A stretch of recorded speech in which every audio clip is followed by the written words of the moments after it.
आप हटोगे तभी तो जो मीडिया के लोग हैं वही रहेंगे। आप मीडिया के हो, इधर हो जाओ, मीडिया के लोगों को रहने दो ना। चलो बहुत बहुत धन्यवाद। क्योंकि मौसम खराब है तो मैंने सबसे अपील की कि भाई तेजी से प्रोग्राम भी खत्म कर लो। पता लगा बहुत तेजी से बारिश आ जाए और हमारे लोग भीगने लग जाएं तो वो अच्छा नहीं है। हमारे लोग भीगेंगे इससे तो दिक्कत हो जाएगी, इसलिए तेजी से अपने प्रोग्राम को खत्म कर लो। आज सामाजिक न्याय सम्मेलन के चौथे अवसर पर हम लोग जोधपुर में हैं। यहाँ की जो आयोजक कमेटी है, भाई आनंद जी और तमाम वो साथी, यहाँ के जिले के अध्यक्ष और सभी जिम्मेदार साथियों का बहुत बहुत धन्यवाद। उसके साथ साथ इस मंच पर उपस्थित हमारी भीम आर्मी, आजाद समाज पार्टी और मिशन 78 के सभी सम्मानित नेता,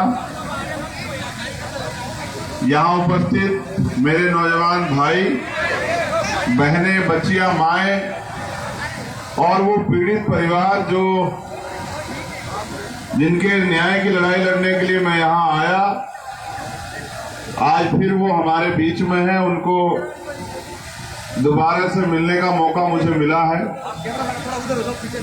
मैं कई विषय पे अपनी बात रखूंगा, सामाजिक न्याय सम्मेलन पे भी अपनी बात रखूंगा, मगर सबसे पहले जो समय समय पे सतगुरु महापुरुष जन्मे हैं इस वंचित समाज में, मैं उन सबको नमन करता हूं। नमन इसलिए करता हूं कि उनके विचार, उनका संघर्ष, उनका त्याग, बलिदान, उनका समर्पण, जिससे सीख के हम लोग आगे बढ़ रहे हैं, वो ऐसे ही हमारे बाद भी आने वाली पीढ़ियां और वर्तमान की पीढ़ियां हमसे सीख के आगे बढ़ती रहे और एक ऐसा समय भारत में आए कि भारत में रहने वाले शोषित वंचित वर्ग के लोग गैर बराबरी पर आधारित व्यवस्था को हटाकर समता, समानता, बंधुत्व, भाईचारे की व्यवस्था पे अपना जीवन यहाँ जिए। ऐसे परिवर्तन के लिए सतत प्रयास में लगे रहना पड़ेगा। हमारा तो ये मानना है कि आने वाले कुछ ही समय में हम इसमें कामयाब हो जाएंगे, लेकिन ये कामयाबी सिर्फ नारे लगाने से नहीं मिलेगी, इसकी कीमत चुकानी पड़ेगी। आज मैं जोधपुर के खुले आसमान के नीचे हूं। पिछले एक साल में मैं जोधपुर कई बार आया। एक बार आया तो जितेंद्र भाई के परिवार से मिलने के लिए उनके घर गया, लेकिन उसके बाद जब भी आया, यहाँ की सरकार ने पुलिस के जरिए मुझे हमेशा क्या तो एयरपोर्ट से वापस भेज दिया, या एयरपोर्ट से भी अगर बाहर आ गया हूं लड़ भिड़ के, तो पुलिस की मौजूदगी में यहीं से दिल्ली ले जाके छोड़ा। मैंने उन सब बातों को याद रखा जिस समय मुझे मेरे परिवार के बीच होना चाहिए था, और मैंने यहां की सरकार से आग्रह भी किया कि मैं अकेला भी जाने के लिए तैयार हूं अपने परिवार से मिलने के लिए। तो यहां की सरकार ने मेरे सारे दर्द तकलीफों को कुचलकर, हमारे सारे साथियों की भावनाओं को कुचलकर, तानाशाही दिखाते हुए कभी एयरपोर्ट पे कैद करा लिया, कभी वापस दिल्ली छोड़ा। हर बार मैं सोचता रहा कि समय बदलेगा और एक दिन वो भी आएगा कि मैं खुले आसमान के नीचे अपने लोगों के बीच में जाके अपने दर्द को रखूंगा। आज वो समय आया है कि मैं आपके बीच में हूं और आप बड़ी संख्या में अपनी मेहनत की कमाई से पाई जुटा के, अपने काम को छोड़ के, अपनी ऊर्जा लगा के, अपने साधन लगा के यहां पहुंचे हैं। मैं 2019 में भी यहां आया था, तब भी आपने इसी तरह से मुझे प्यार दिया था। लेकिन आज हालात कुछ और हैं, तब हालात कुछ और थे। सम्मानित बहुजन समाज के लोगों,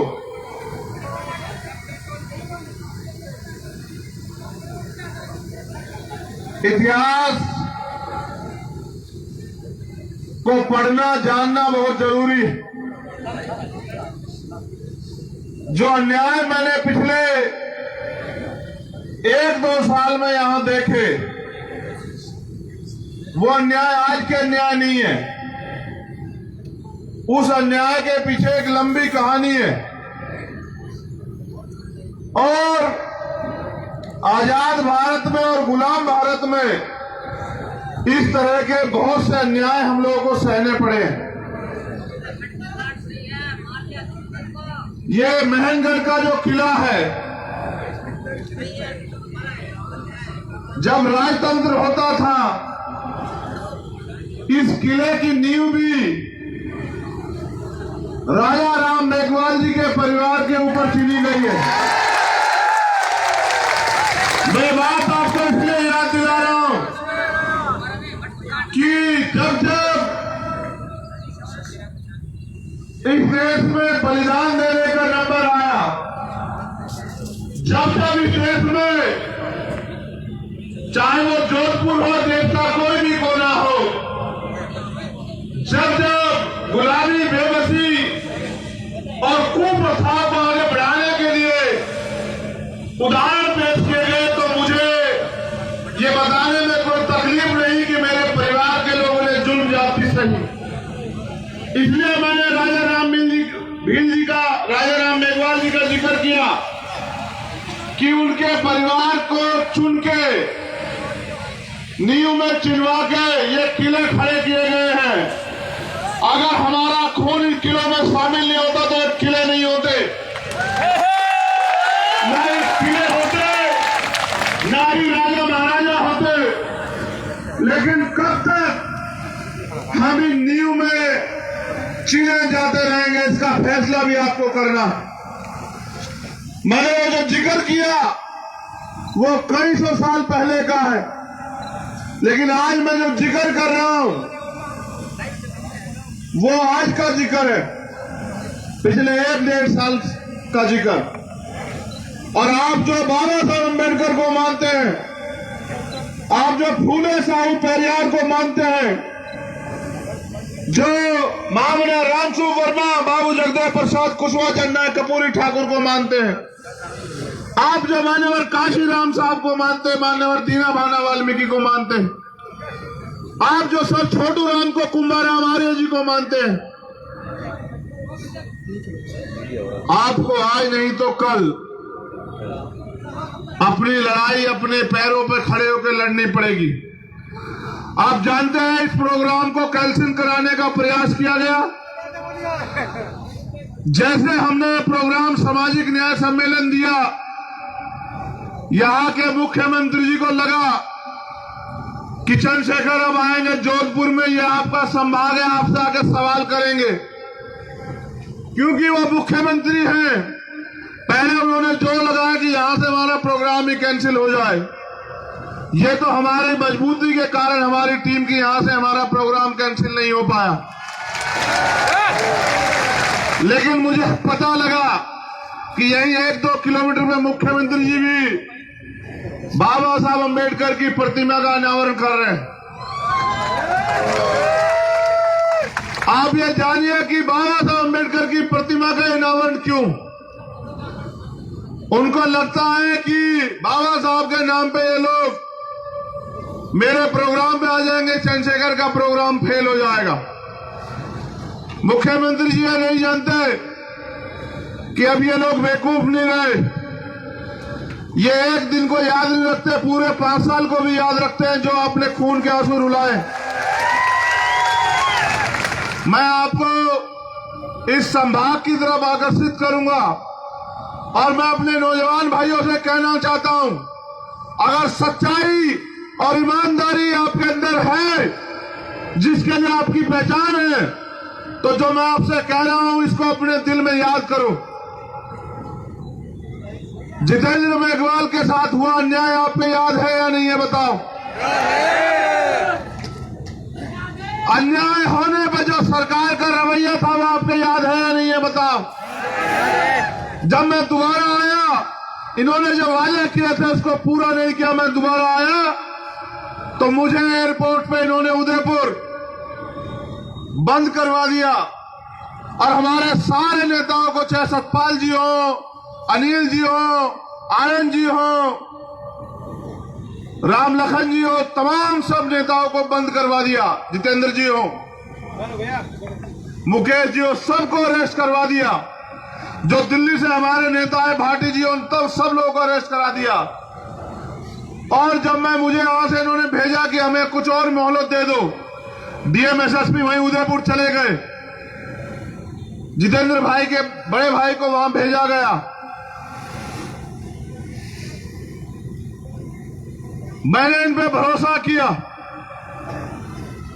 लेकिन उस भरोसे का गला इस तरह से इन्होंने घोटा कि मुझसे डीएम ने कहा कि यहां पे पाली में धारा 144 लगे, 4 लोग नहीं खड़े होंगे एक साथ। और जब मैं वहां पहुंचा दिल्ली, तो मैंने देखा, अखबार मैंने पढ़ा कि उस दिन उन्होंने आरएसएस का पथ संचलन कराया पाली में, और 5000 लोग थे आरएसएस के पथ संचलन में। आप ये बताओ, आरएसएस का पथ संचलन होता है, लेकिन आपके दर्द की लड़ाई को लड़ने का अधिकार आपको आपके राजस्थान में नहीं देती सरकार। आपको वो दर्द याद है या नहीं है, पूछने के लिए मैं आज यहाँ हूं जोधपुर में। दोनों हाथ उठा के बताओ, दर्द याद है या नहीं है? आपको इंद्र मेघवाल का दर्द याद है या नहीं है? जब इंद्र मेघवाल के साथ अन्याय हुआ, मैं 3 बार यहां आया, 3 बार लौटा दिया। चौथी बार मैं 42 घंटे की यात्रा करके सड़क मार्ग से आया। पूरी पुलिस और सरकार लगी ढूंढने में, चंद्रशेखर कहां से आएगा। जब मैं 7 बजे सुबह, उनके पिताजी बैठे यहाँ, उनके चाचा बैठे, जब मैं इनके घर पहुंच गया तब पुलिस को पता लगा कि चंद्रशेखर आ गए। तब पूरी पुलिस दौड़ पड़ी उधर, और मुझसे पूछ रहे कि कहां से आए, रास्ता बताओ कहां से आए।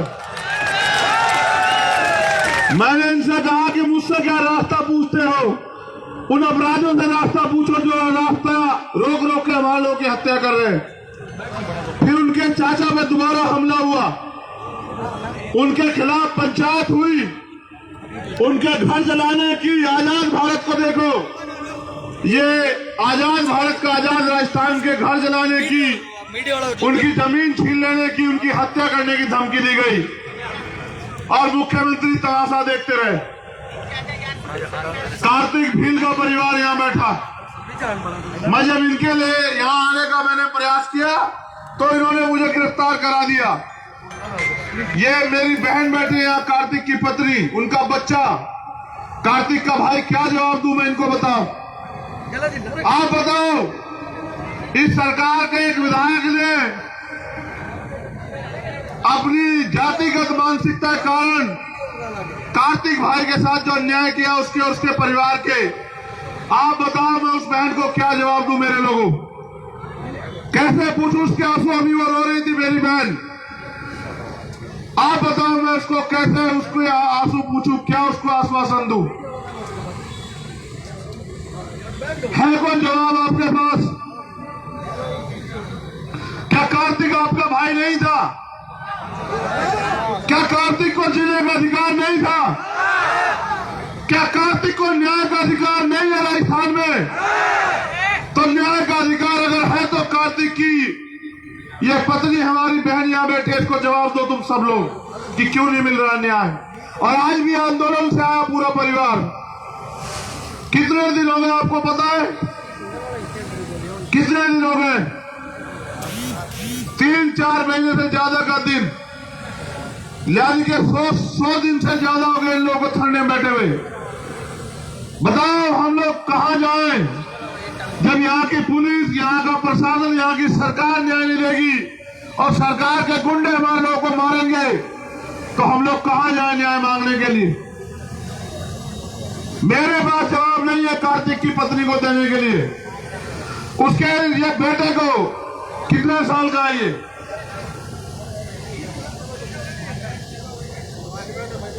ये 4 साल का आपका खून मिलाओ अक्षरा को तो जवाब कि क्या दिया इस सरकार ने आपको? आप देखो वो वहां आपके सामने, उसके तन के कपड़े फटे हुए हैं, उसके जूते फटे हुए हैं, पता नहीं उसने कब खाना खाया होगा, पता नहीं उसे कब साफ पानी मिला होगा। मैं और आप अच्छे कपड़े पहन के घूम रहे हैं, ये समाज हमसे सवाल पूछेगा। इतने अन्याय के बाद हम चुप क्यों हैं? सिर्फ नारा लगाने से काम नहीं चलेगा, सिर्फ सभा करने से काम नहीं चलेगा, नीला पटका पहनने से काम नहीं चलेगा। आपको अपने लोगों की लड़ाई को लड़ना होगा।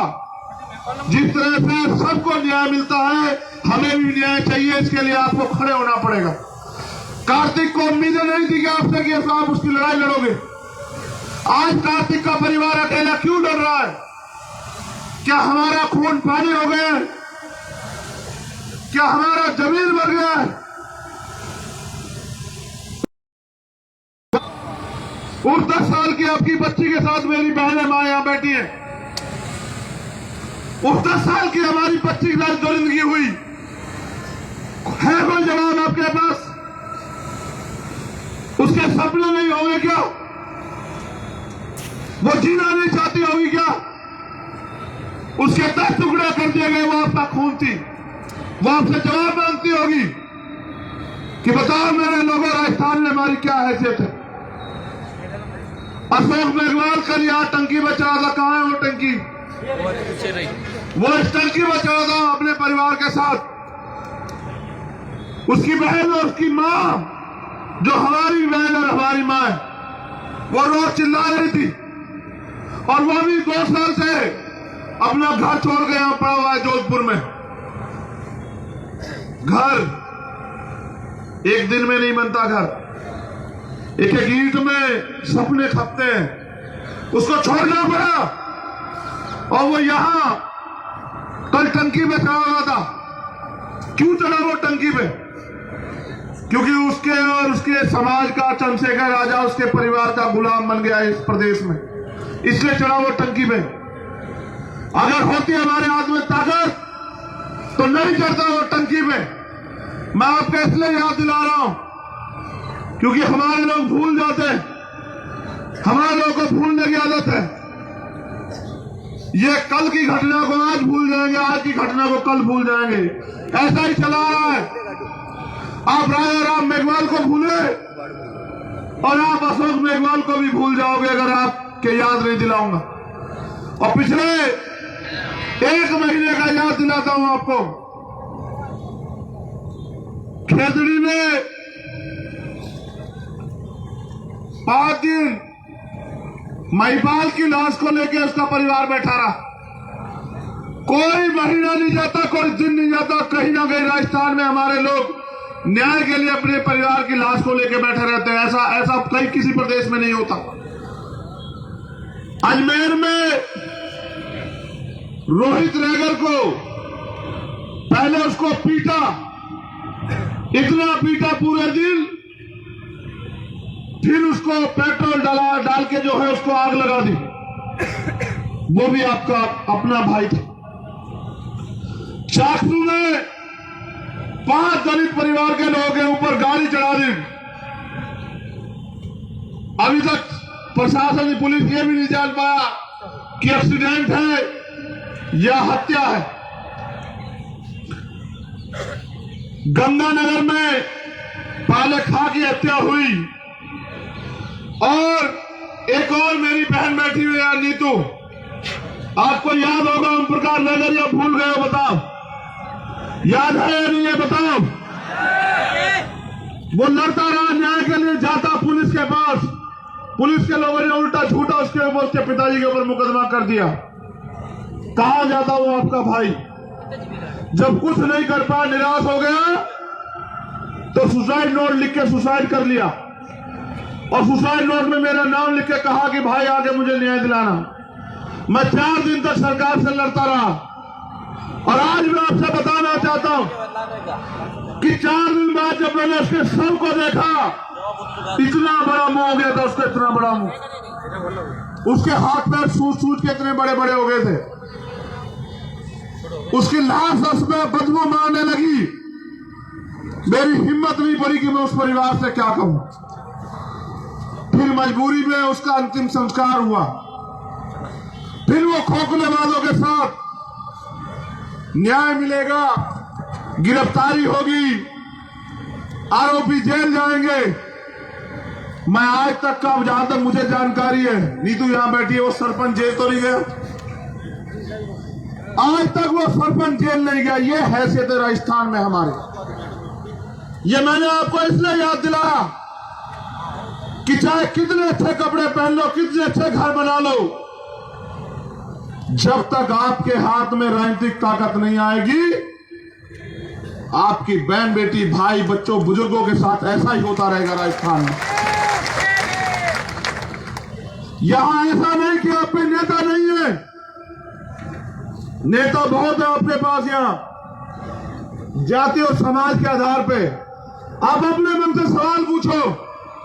वो जो नेता मुझसे पूछते हैं कि चंद्रशेखर क्यों आते हैं यहां, वो तो बाहरी है।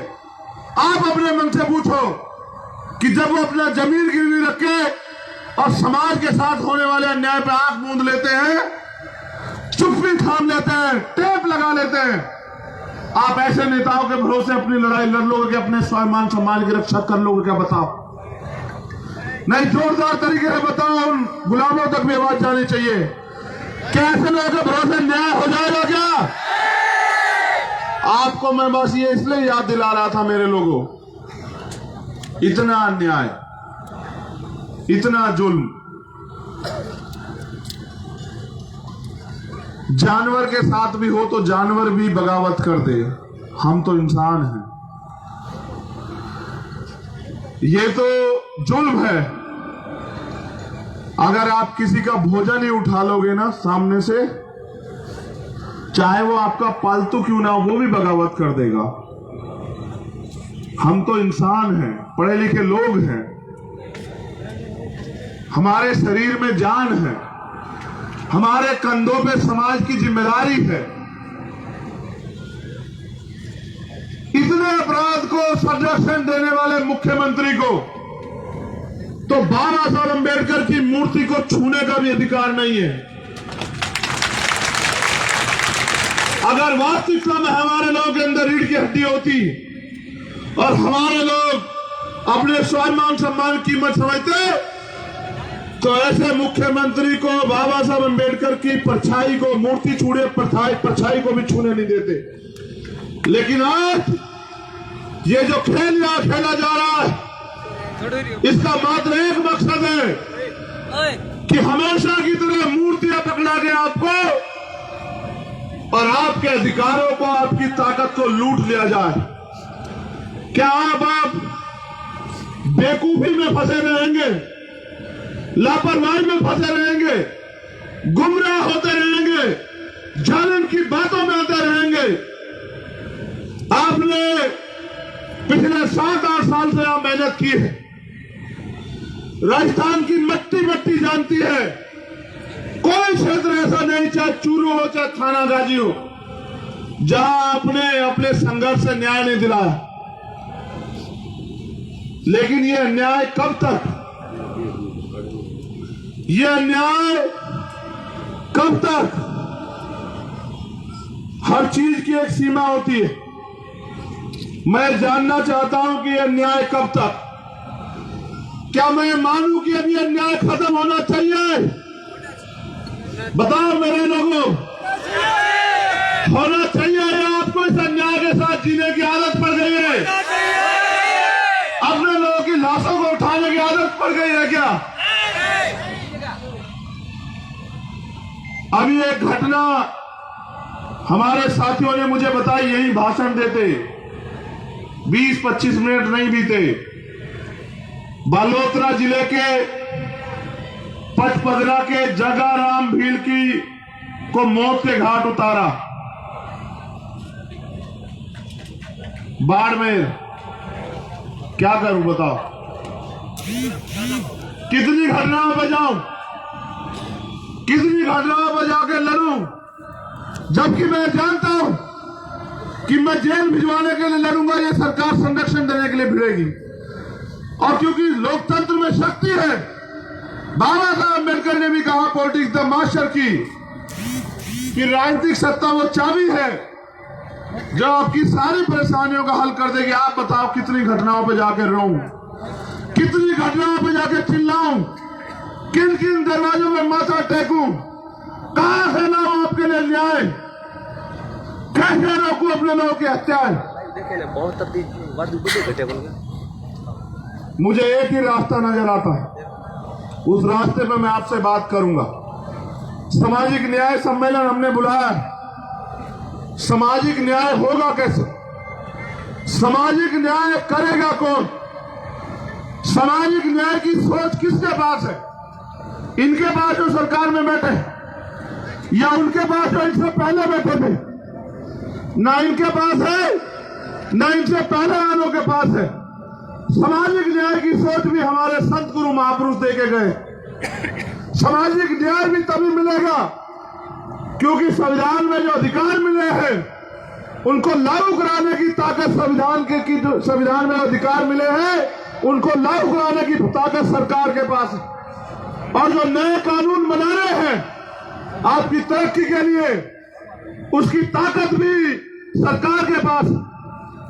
आपने वोट देके इनकी सरकार बनाई, 2 अप्रैल का न्याय सहा और उम्मीद की कि ये आपकी रक्षा करेंगे। ये आपकी रक्षा नहीं करेंगे। ये बचे खुची जो आपके अधिकार है और बची खुची जो आपकी जिंदगी स्वाभिमान सम्मान है, ये उसको भी निचोड़ लेंगे, क्योंकि ये नहीं चाहते, ये भी उसी विचारधारा का समर्थन करते हैं, चाहे वो सामंतवाद की हो या ब्राह्मणवाद की हो। ये भी उसी विचारधारा का समर्थन करते हैं जिस विचारधारा में देश के दलित, पिछड़े, आदिवासी और अल्पसंख्यक समाज को स्वाभिमान सम्मान से जीने का, अधिकारों के साथ जीने का अधिकार ही नहीं। अगर आपको सामाजिक न्याय चाहिए तो आपको अपनी ताकत बनानी पड़ेगी। अगर आपको लगता है, आप अपने दिल पे हाथ रखो, मैंने कभी रखवाया नहीं, बताओ क्या ये तुम्हें सामाजिक न्याय दे देंगे? अपने दिल पे हाथ रख के बताओ मुझे। नहीं, दिल पे हाथ रखो, अपने दिल की सुनो।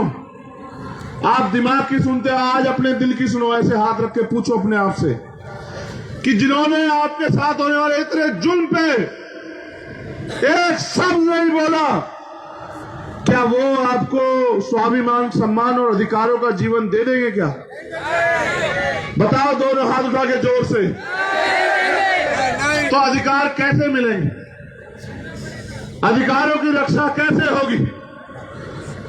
आपके चाहे आरक्षण हो या अच्छी शिक्षा हो या अच्छा इलाज हो, कैसे होगा? क्या वो इन सरकारों में संभव है? अगर संभव नहीं तो संभव कैसे होगा? ये क्षेत्र नशा मुक्ति का सबसे बड़ा गढ़ है। डोडा पोस्ट हो या एमडीएम, बिना सत्ता के संरक्षण के नहीं हो सकता है। और ये नशा इसलिए परोसा जा रहा है कि बहुजन समाज के नौजवान अपने पैरों पर ना खड़ा हो जाए। मैं दूंगा। और ये इसका उदाहरण है, एमडीएम और डोडा पोस्ट का ये उदाहरण है कि आज का नौजवान नशे में घूम रहा है। उसको ना अपने स्वाभिमान सम्मान का पता, ना अपने हक अधिकार का पता। सबसे ज्यादा पेपर लीक यहां से होते हैं, इस संभाग से, और बिना सरकार के संरक्षण के नहीं होते। मैं बात इसलिए कह रहा हूं, जब पेपर लीक होते हैं तो नौजवानों के भविष्य से खिलवाड़ होती, चाहे वो सीएचए का मामला हो, चाहे कोई और मामला हो। अगर आपको राजस्थान में अपने स्वाभिमान सम्मान की रक्षा करनी है, अगर राजस्थान में आपको सामाजिक न्याय की सोच को मजबूत करना है, अगर राजस्थान में आपको अपने लोगों की रक्षा सुरक्षा करनी है, तो फिर आपको मान्यवर काशीराम साहब की उस बात को भी मान लेना चाहिए कि हमें अपने पैरों पे खड़े होकर अपनी राजनीतिक ताकत को बना के अपने लोगों की रक्षा सुरक्षा करनी है और उनके अधिकारों की रक्षा सुरक्षा करनी। अगर आप अपने महापुरुषों की बात को मान लोगे तो मेरा ऐसा मानना है कि जिन अधिकारों के लिए आप हाथ फैलाते हो, उम्मीद करते हो सरकार देगी, वो अधिकार आप मांगने वाले नहीं देने वाले बन जाओ। ये लोकतंत्र है। इस लोकतंत्र में सबसे ज्यादा ताकत अगर किसी के पास है तो वो जनता के पास है। ये राजस्थान है, यहां SC ST OBC माइनॉरिटी के लोगों की संख्या 80-85% से ज्यादा। मेरी बात पे आप गौर करना, जो इशारा आपको दे रहा हूं, हम जब तक कामयाब नहीं होंगे लोकतंत्र में, जब तक हम बहुजन समाज में भाईचारा पैदा नहीं करेंगे।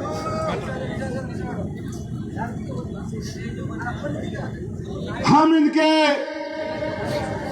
धन का, मीडिया का, माफिया का मुकाबला बिना संगठित हुए नहीं कर सकते। पहले हम संगठित हों और गांव-गांव जाके इस विचारधारा और अन्याय के खिलाफ बहुजन समाज में SC ST OBC माइनॉरिटी के लोगों में जाके भाईचारा पैदा करने का प्रयास करें और भाईचारा पैदा करके फिर वोट की शक्ति को इकट्ठा करने का काम करें। जितने नौजवान यहाँ हजारों की संख्या में पहुंचे, क्या आप चाहते हो कि यहाँ मेरे हाथ मजबूत हो? जो चाहते हो वो हाथ खड़ा करें। अगर आप चाहते हो कि यहाँ मेरे हाथ मजबूत हो, क्योंकि जब मेरे हाथ मजबूत होंगे तो आप बताओ, क्या आपकी तरफ कोई आंख उठा के देख लेगा? क्या हमारी किसी पूजा भील बहन या कार्तिक की पत्नी हमारी बहन या नीतू हमारी बहन के आंसू टपकेंगे क्या? क्या हमारे लोगों की कोई बलि चढ़ा देगा क्या? क्या किसी राजा के राजमहल की नींव में हमें कोई छिनवा देगा क्या? तो फिर आपको सिर्फ रैली में आने से काम नहीं चलेगा। फिर आपको आज यहां से संकल्प लेके जाना पड़ेगा। एक संकल्प तो ये कि 20 अगस्त को हम लोग जयपुर पहुंचेंगे। पहला संकल्प तो 20 अगस्त ही है प्रभारी जी, 20 अगस्त को जो सामाजिक न्याय सम्मेलन जयपुर में होगा, जो मेहनत हमने की है पूरे प्रदेश में, जो धूप, गर्मी, आंधी, तूफान, सर्दी, बारिश का मुकाबला हमने किया है,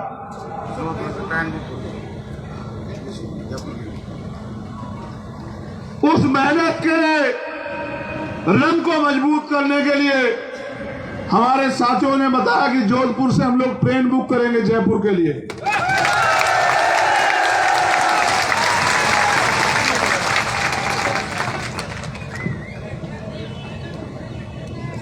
तो 20 अगस्त को आपको जयपुर आना और आपको रोकने के बहुत प्रयास होंगे। हो सकता है 20 अगस्त को कोई प्रोग्राम लग जाए आपके क्षेत्र में, किसी नेता अभिनेता का, किसी मंत्री मुख्यमंत्री का, किसी आपके क्षेत्र के विधायक मुख्यमंत्री का, और आपको रोकने का प्रयास किया जाए। वो आपको नहीं रोक रहे होंगे, वो आपकी जो ताकत बनने जा रही है उसको रोकने का काम करेंगे। और इसलिए करेंगे क्योंकि वो इस बात को जानते हैं कि अगर आपकी ताकत बन गई तो फिर आपको अन्याय सहने के लिए कोई मजबूर नहीं कर सकता। फिर आपकी सामाजिक, आर्थिक, राजनीतिक स्थिति बदलेगी। इसलिए आपको रोकने का प्रयास करेंगे।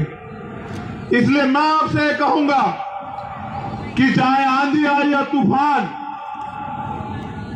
चाहे कोई और मुसीबत आ जाए, आपके प्यार की कद्र करते हुए मैं आपका इंतजार करूंगा 20 अगस्त को जयपुर में। दूसरी बात, खाली आपके आने से काम नहीं चलेगा। हमारा मुकाबला सरकार के लोगों से है,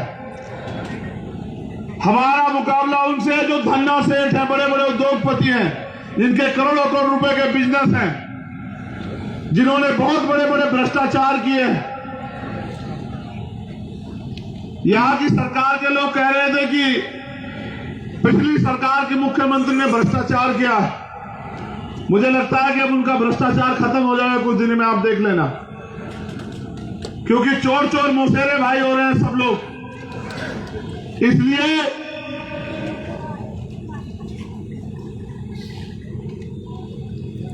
आपको गांव में जाना है और गांव में जाके जो भाई यहां नहीं आया उसको भी ये संदेश देना है कि हमारे आत्मसम्मान की लड़ाई है, स्वाभिमान की लड़ाई है, और आपको मेरे साथ 20 तारीख को जयपुर चलना है। ये काम भी आपको करना होगा। उसके साथ साथ जो मेहनत संघर्ष करके लोगों को तैयार आपने कर लिया, विश्वास पैदा कर लिया, उसको वोट की शक्ति के रूप में बदलने के लिए आपको अपने बूथ के संगठन को भी मजबूत करना पड़ेगा। जब आप अपने बूथ के संगठन को मजबूत कर लोगे, मैं साधारण भाषा में समझाता हूं, जैसे किसान की फसल तैयार हो जाती है तो उसमें दुश्मन की भी नजर रहती है, चोर लुटेरों की भी नजर रहती है, विरोधियों की भी नजर रहती है। कोई सोचता है इसकी फसल बर्बाद हो जाए, कोई सोचता है इसकी फसल चोरी हो जाए, कोई चाहता है इसकी फसल को नुकसान पहुंच जाए, और फिर प्राकृतिक मार भी होती है। पता नहीं 20 तारीख का मौसम भी कैसा होगा, मुझे नहीं पता, लेकिन मैं आपसे कह रहा हूं कि जब फसल तैयार हो जाती है तो उस फसल को घर तक लाने के लिए फसल काटने वाले और उसको उठाकर घर तक लाने वालों की जरूरत होती है। जो संघर्ष से आपने समाज में उम्मीद विश्वास पैदा कर लिया है, उसको बूथ तक वोट के रूप में ले जाने के लिए आपको बूथ के संगठन की जरूरत पड़ेगी। आपके बीच के जो गरीब नौजवान अपनी मेहनत को आजमाने के लिए इस बार 2023 में मैदान में आएंगे, उनकी मेहनत को कामयाब करने के लिए, उस वोट को उनके पक्ष में लाने के लिए, डलवाने के लिए आपको बूथ के संगठन की जरूरत पड़ेगी। इसलिए आपको अपने बूथ का संगठन की जिम्मेदारी लेके अपने बूथ को भी मजबूत करना है। आज 2 दिन पहले आपने देखा होगा कि दिल्ली में नई संसद का उद्घाटन हुआ और उसी दिन देश का गौरव बढ़ाने वाली हमारी महिला पहलवान बेटियों को किस तरह के अन्याय का सामना करना पड़ा, आपने देखा किस तरह से उनके बाल पकड़ के सड़कों पे घसीटा गया, उनको पीटा गया, उनको बेइज्जत किया गया, उनको रुलाया गया। वो भी किसान कमेरों की बच्चियां हैं और सरकार उनके आत्मसम्मान को चोट पहुंचा रही है। सरकार जो केंद्र की है वो अपराधियों का संरक्षण करके न्याय के बीच में बाधा पैदा कर रही है। और आपने देखा जब इन्होंने राष्ट्रपति को बनाया, जो हमारे परिवार की है, महामहिम राष्ट्रपति द्रौपदी मुर्मू जी, इन्होंने कितने बड़े बड़े होल्डिंग पोस्टर लगाए, कितने बड़े बड़े वादे किए कि देखो हमने आदिवासी समाज की महिला को बनाया।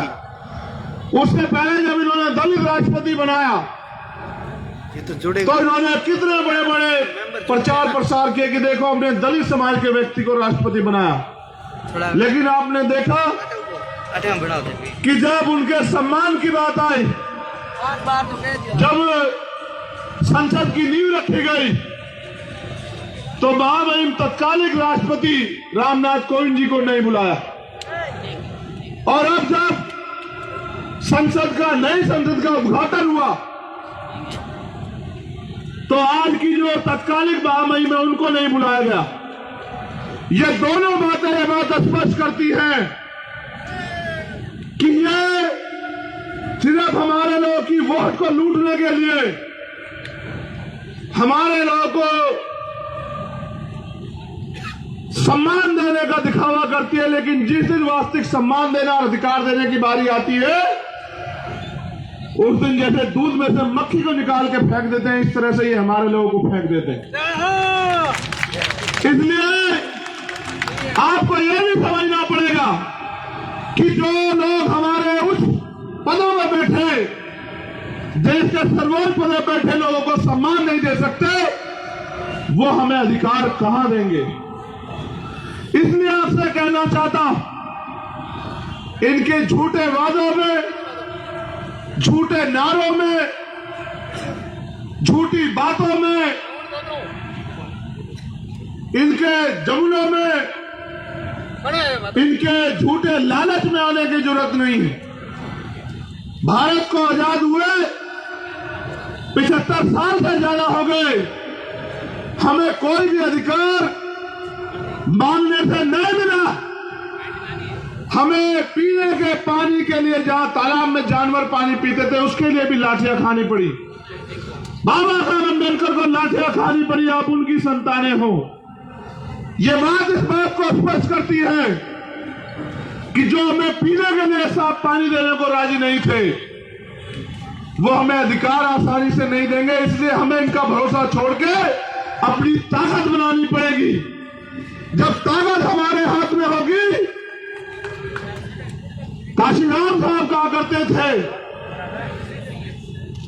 कि जिनके पास ताकत होती है, उनकी बहन बेटियों के साथ कोई अन्याय नहीं करता, उनके लोगों की पगड़ी नहीं उछाली जाती, मटकी छूने पे, घोड़ी चढ़ने पे, मूछे रगड़ने पे उनकी हत्याएं नहीं होती। मैं आज आपसे,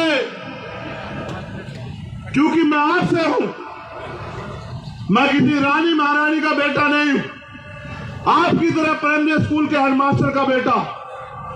मैं आज आपसे पूछ रहा हूं, क्या भारत के लोकतंत्र में गरीबों को ताकतवर बनने का अधिकार नहीं है क्या?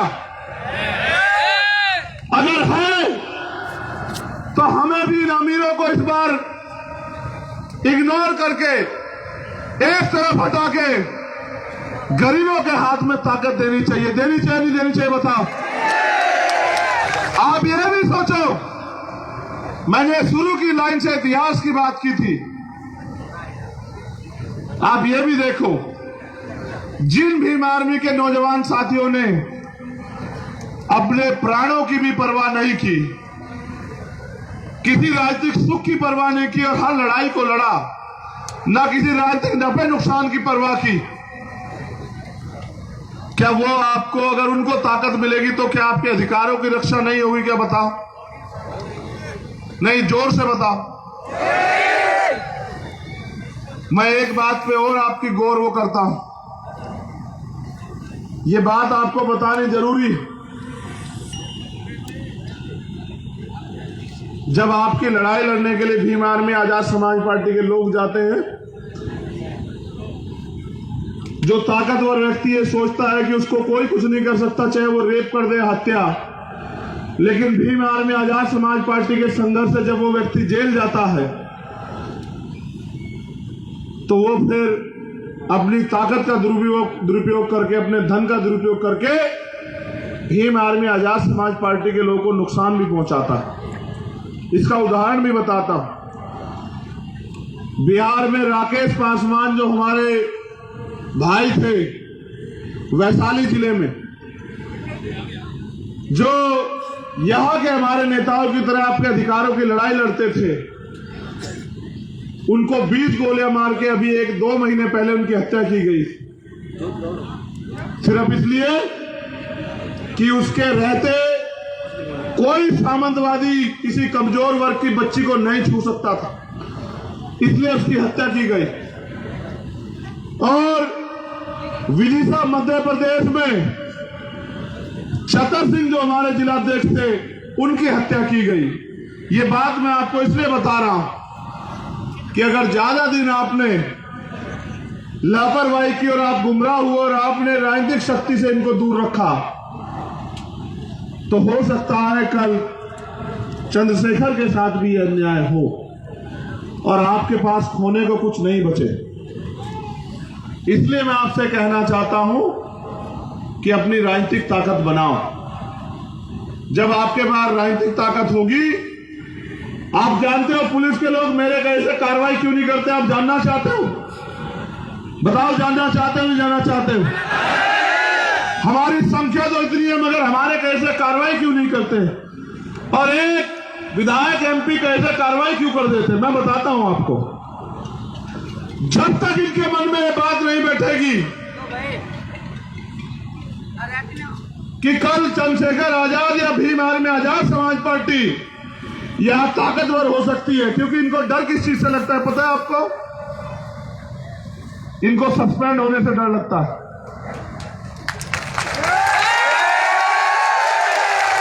इनको ट्रांसफर पोस्टिंग से डर लगता है, इनको चार्ज न मिलने से डर लगता है,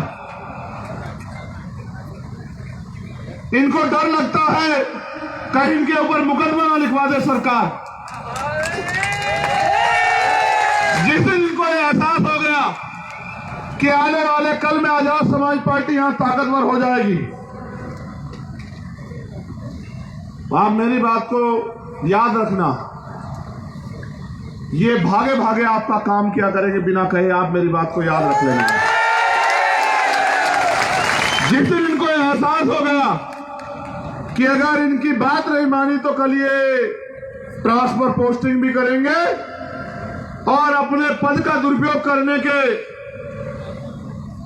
आधार पे आपके खिलाफ मुकदमा लिख के जेल भी भेजेंगे, घूसखोरी करने पे जेल भी भेजेंगे, तो फिर ये आपके काम को दौड़ दौड़ के करेंगे।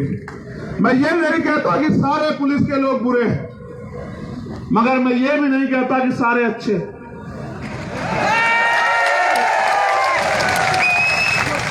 जो कमजोर वर्ग के लोग हैं वो तो प्रयास करते हैं न्याय देने का, लेकिन उनकी चोटी पे जो अधिकारी बैठा है और उनकी चोटी पे जो अधिकारी वहां जयपुर में बैठा है, वो उनके हाथ बांध देता है कि नहीं, नौकरी सरकार की कर रहे, सरकार के हिसाब से चलो। इसलिए मैं आपको कहना चाहता हूं कि सब ठीक हो जाएंगे, चाहे पुलिस के लोग हो, एडमिनिस्ट्रेशन के लोग हो या सामंतवादी लोग हो, सब ठीक हो जाएंगे अगर आपके पास राजनीतिक ताकत बन गई। इस बार इतनी ताकत बना दो कि जयपुर में किसी का भी झंडा आपके बिना ना चढ़े। बस इतनी ताकत इस बार बना दो, क्योंकि समय कम है कि जयपुर का झंडा जिसका भी चढ़े उसके अंदर डंडा आपका हो।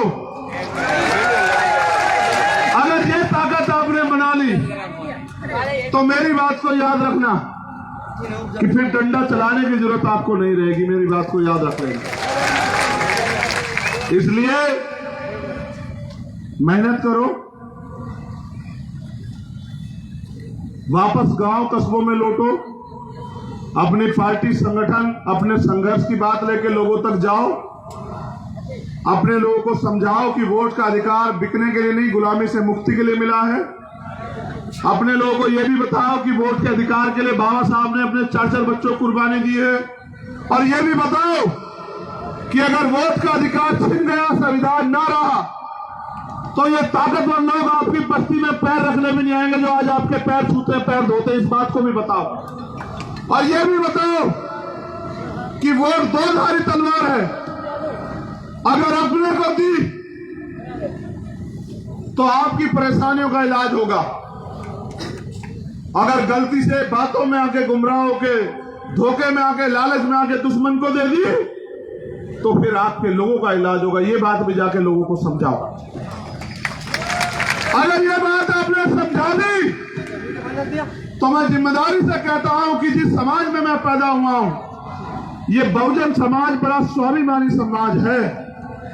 ये भूखा तो रह सकता है लेकिन अपमानित होकर नहीं रह सकता।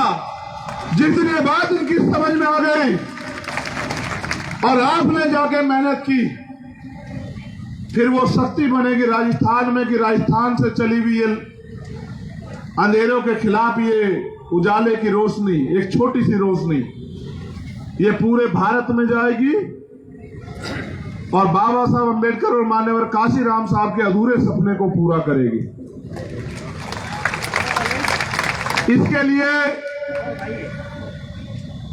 जब जयपुर का सम्मेलन हो जाएगा, पूरे राजस्थान में हम लोग साइकिल यात्रा के माध्यम से गांव गांव गली गली जाके आजाद समाज पार्टी के समर्थन में अपील करेंगे। हम पे भले ही बड़े बड़े साधन ना हो, लेकिन हमारे महापुरुषों के विचारों के कारण हमारे सपने बहुत बड़े इस देश में। उन सपनों को पूरा करने के लिए जो भी कीमत चुकानी पड़ेगी हम लोग चुकाएंगे। मैं 2 बार आप लोगों ने मुझे अपनी मेहनत की कमाई से जोड़ के एक पैसा यहां राजस्थान में हेलीकॉप्टर से भी बुलाया आपने।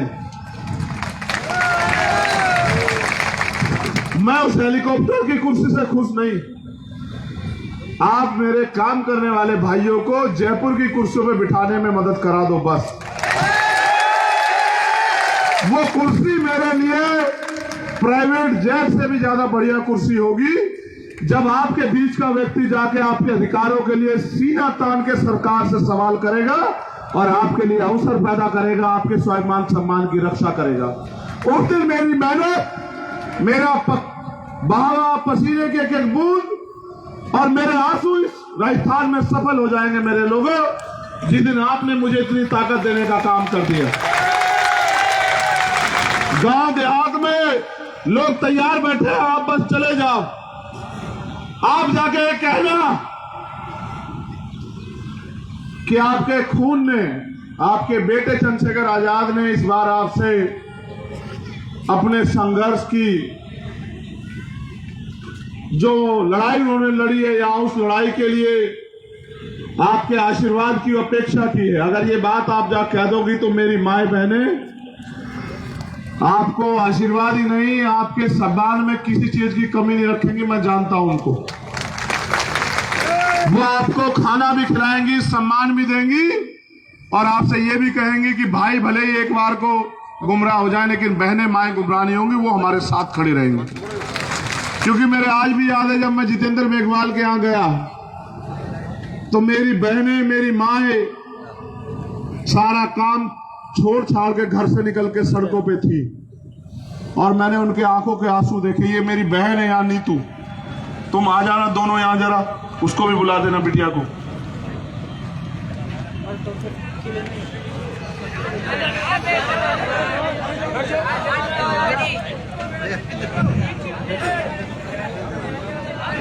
उसे लिटा दो, सुला दो, आ जाओ।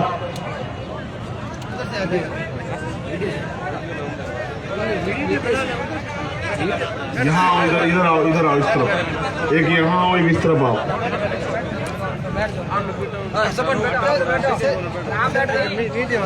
ये क्या इनके अधिकारों की, इनके सम्मान की रक्षा करना आपकी जिम्मेदारी नहीं है?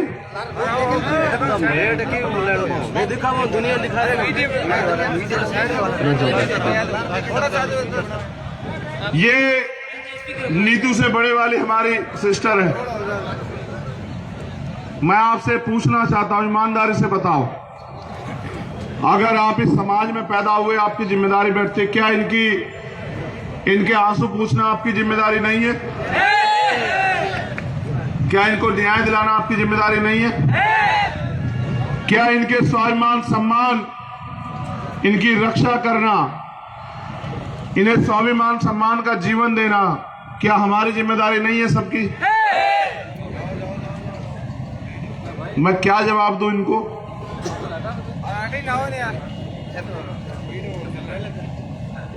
है आपके पास जवाब?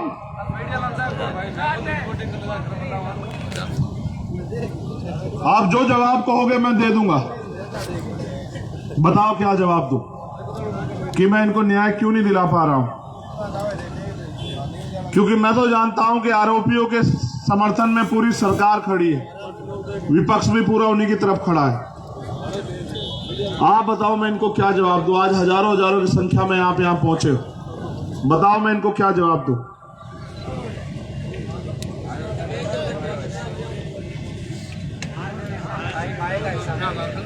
नहीं है आपके पास जवाब?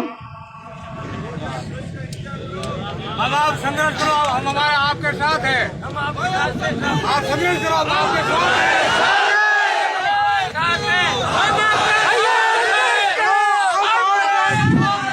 भैया तुम संघर्ष करो।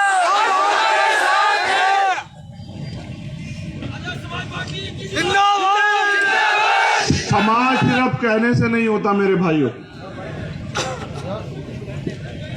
समाज सिर्फ शादी ब्याह में जाने से नहीं होता है, समाज समाज होता है। और अगर वास्तविकता में हम अपने महापुरुषों के रास्ते पे चलना चाहते हैं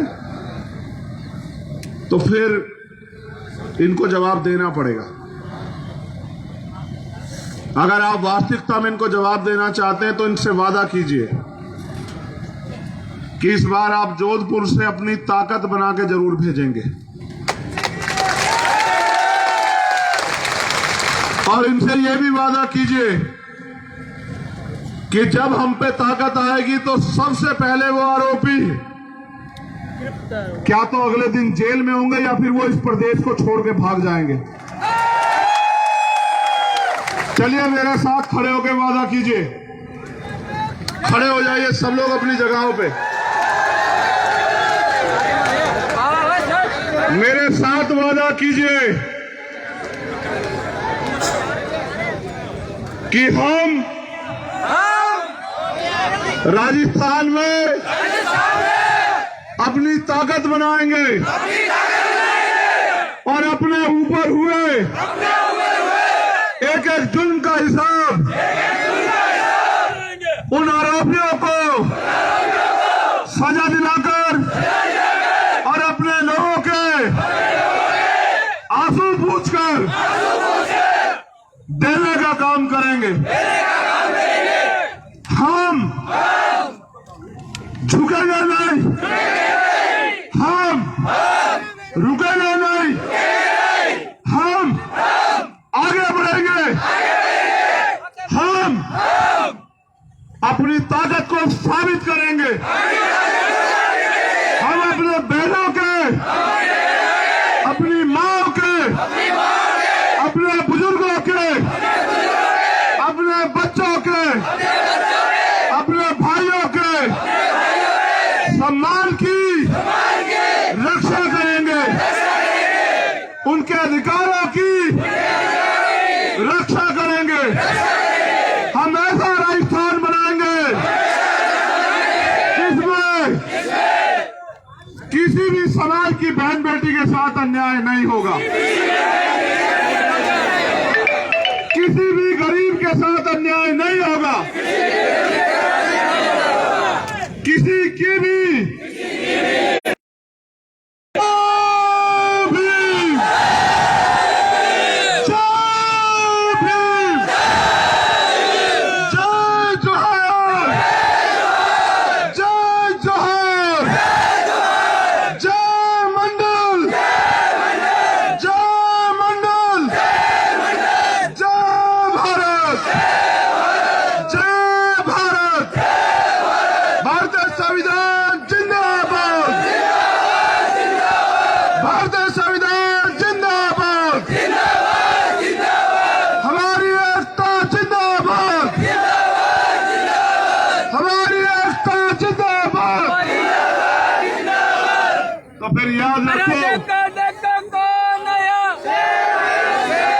याद रखो स्वाभिमानी लोग वो होते हैं जिनके प्राण जा सकते हैं लेकिन वचन नहीं जा सकता। बताओ साथ दोगे नहीं दोगे? हाथ उठा के, जिनके दोनों हाथ उठाने उन्हीं की बात मानूंगा। आपके भरोसे पे चुपचाप सुन लो। मैं कार्तिक के परिवार को, अपनी इस बहन को, ओम प्रकाश रेगर के परिवार को, इंद्र मेघवाल के परिवार को और जितेंद्र मेघवाल के परिवार को वचन देता हूं, दे दूं वचन कि उनके साथ हुए अन्याय को और अन्याय करने वाले को उसकी उपयुक्त सजा जो है हम लोग देंगे। और जो सम्मान यहाँ के मुख्यमंत्री जी ने, जो सुविधाएं उदयपुर में कन्हैया लाल जी के परिवार को दी थी, वो सुविधाएं और सम्मान हम अपने इन परिवार को देने का काम करेंगे। जिस दिन हमारा आंदोलन यहाँ मजबूत होगा, हमारी राजनीतिक हैसियत यहाँ बनेगी, हर पीड़ित परिवार को 1 करोड़ रुपए का मुआवजा दिया जाएगा और एक सरकारी नौकरी दी जाएगी परिवार को। और ये सारा पैसा आरोपियों की संपत्ति को बेचकर जो है इकट्ठा किया जाएगा। बहुत बहुत धन्यवाद। जय भीम, जय भारत।